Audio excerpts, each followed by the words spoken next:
Et nous sommes avec M. Kébir Mamat Abdoulaye, qui est le directeur des statistiques et de la communication à l'autorité de régulation des marchés publics. Bonjour et encore une fois de plus, bienvenue sur ce plateau. Bonjour et merci pour l'invitation. Comment se porte le marché public? Les marchés publics... à merveille? Ça titube? Les marchés publics comme les autres services de l'État, oui, avec ses insuffisances, ses faiblesses, ses forces, ses opportunités. Bien sûr. Et voilà, dans un environnement économique aussi un peu difficile. Donc il est très difficile de détacher les marchés publics de l'environnement économique, de l'environnement politique, de l'environnement social du pays. C'est ça. Les deux sont liés alors?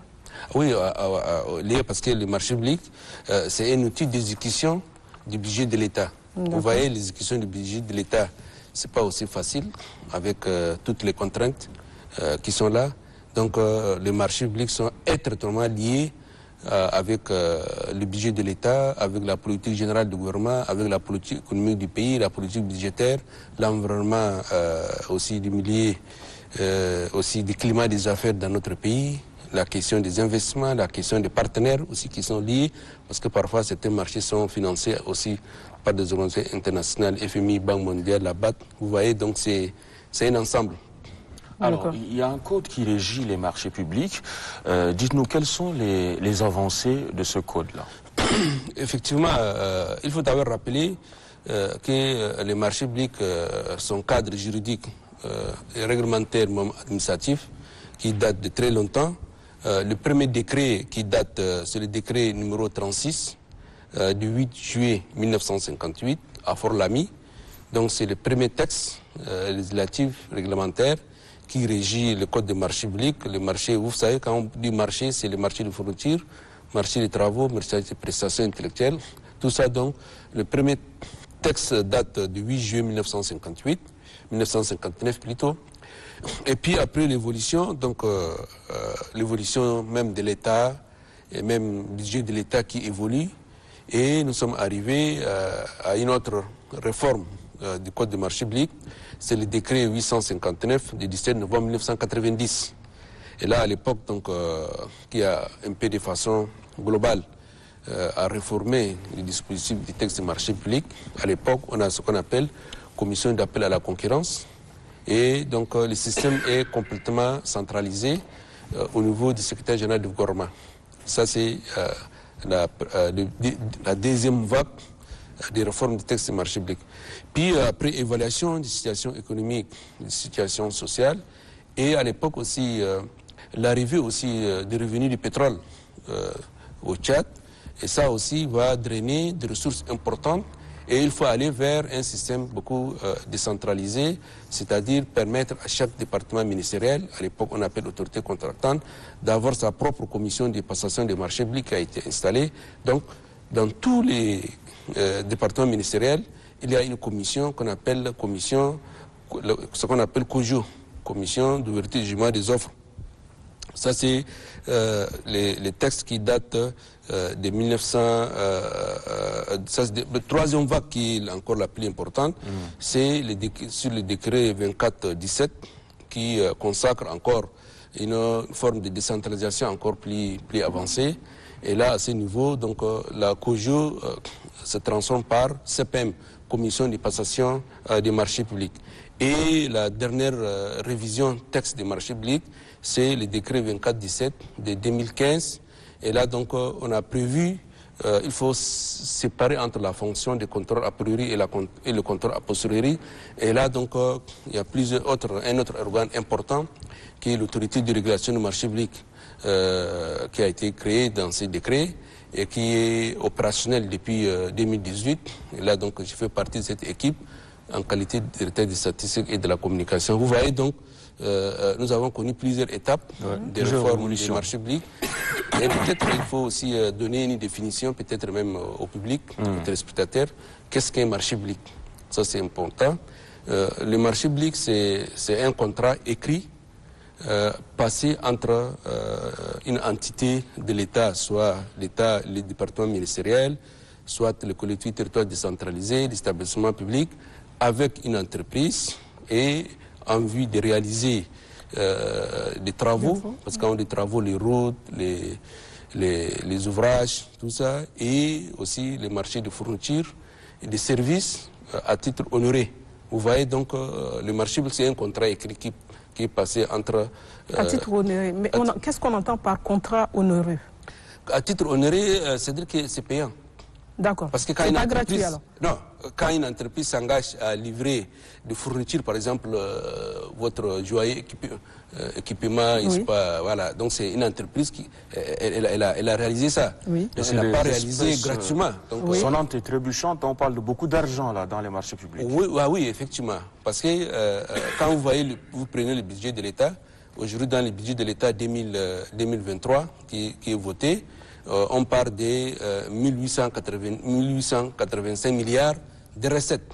Donc comment exécuter les différentes dépenses, les dépenses de fonctionnement, les dépenses d'investissement, les dépenses de biens et services, tout ça ce sont donc des lignes qui sont prévues afin d'être exécutées et là doit être exécutées à travers le marché public.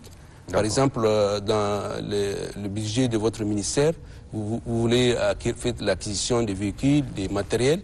Et là, donc, vous allez passer un appel d'offres. Voilà, ça, c'est au niveau des types de marchés. Nous avons des marchés, un appel d'offres, c'est lorsque la concurrence est ouverte. Oui. Marché aussi, appel d'offres restreint, lorsque le nombre de candidats est retenu. Oui. Et il y a aussi la procédure de gré à gré. On passe un contrat avec un candidat unique. Et voilà, donc ça, c'est le différent. Ça, c'est le gré à gré.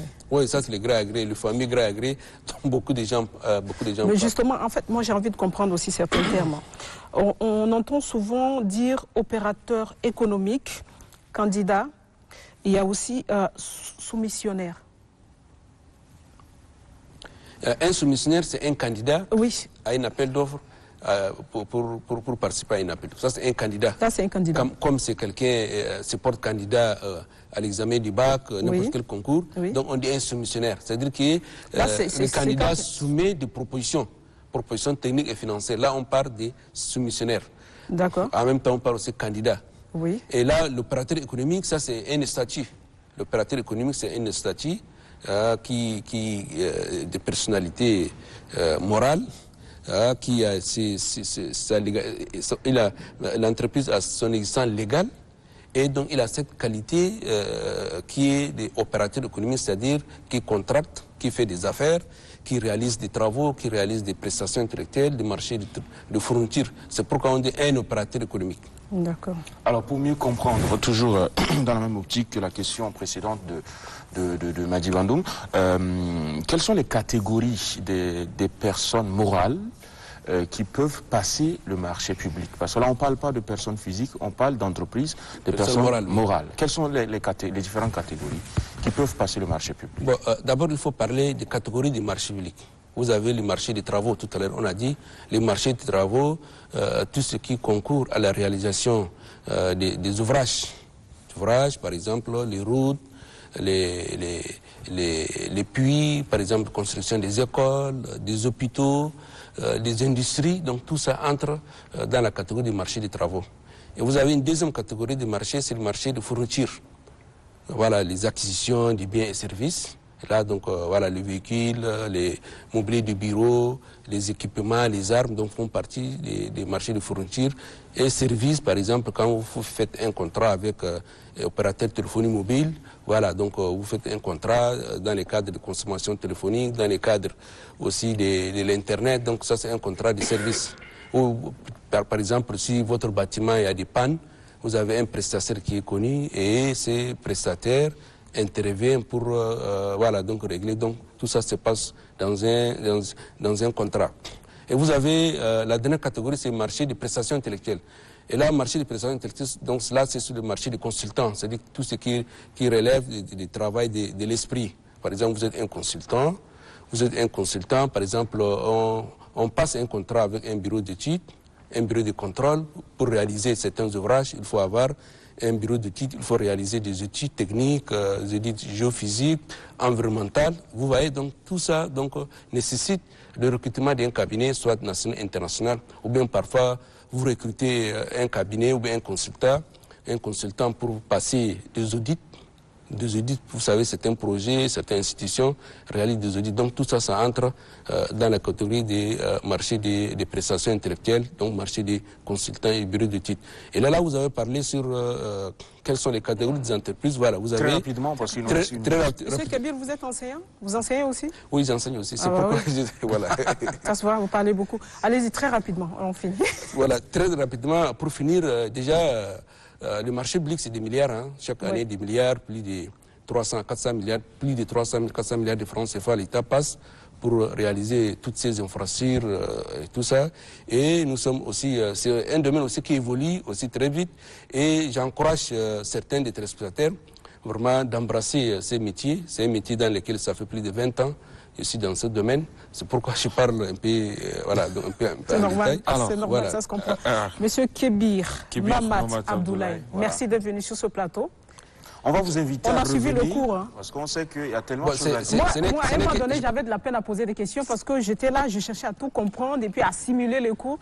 Mais c'est super bien. Merci d'être venu. Oui, peut-être la prochaine fois, on va parler sur la passation, bien sûr, sur l'exécution, sur le contrôle, le contentieux dans les marchés publics. Donc c'est un domaine très vaste. Et malheureusement, le temps est très court pour entrer tout ça. On se reverra très bientôt. Avec plaisir. Avec le même cours. Et surtout, merci pour l'invitation. Merci à vous aussi d'être venu. Merci.